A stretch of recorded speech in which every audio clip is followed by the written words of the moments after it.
Okay, so after Mitch Marner, in your opinion, the priority signing should be Matthew Knies or John Tavares? Matthew Knies. Why? Matthew Knies because homegrown, young, power forward, a player that has proven that he has the ability to play alongside Austin Matthews, that head coach Craig Berube, who looks like he is going to be in it for the long haul, Hmm. unless Brad Treliving gets gassed unexpectedly, and then the new GM wants his own head coach, which the wheel of rolling cheese continues to go down the hill. Then you want that homegrown power forward that you haven't seen a lot, that you maybe thought like Nick Foligno was going to be Hmm. when the Leafs acquired him, whatever that was, 4 years ago, 3 years ago. You said, oh yeah, we're gonna have this power forward finally. Now you have a young one who's proven that he can both score, he can play net front presence. He is liked by the coaching staff.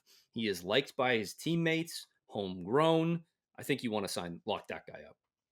And that's with respect to John Tavares, by the way, Albert, because what the guy's doing right now, putting 30 goals in the back of the nets in a contract year when everyone thought he was not washed, but certainly on the decline in his offensive prowess.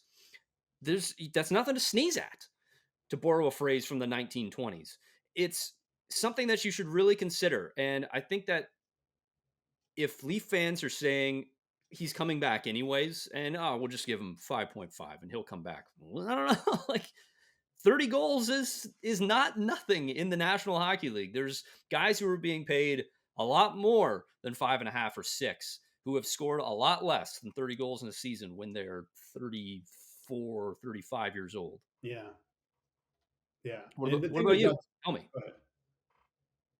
I would say the thing with John Tavares is there really is no rush because the Leafs know that he wants to be here.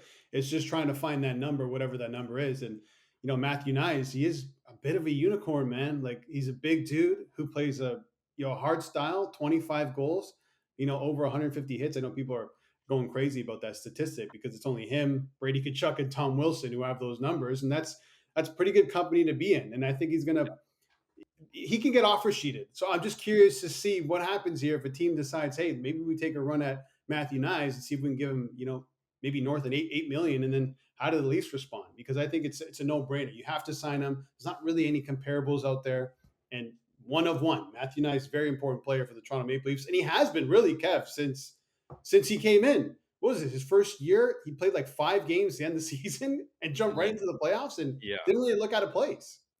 had an unreal postseason run that year. And Unreal.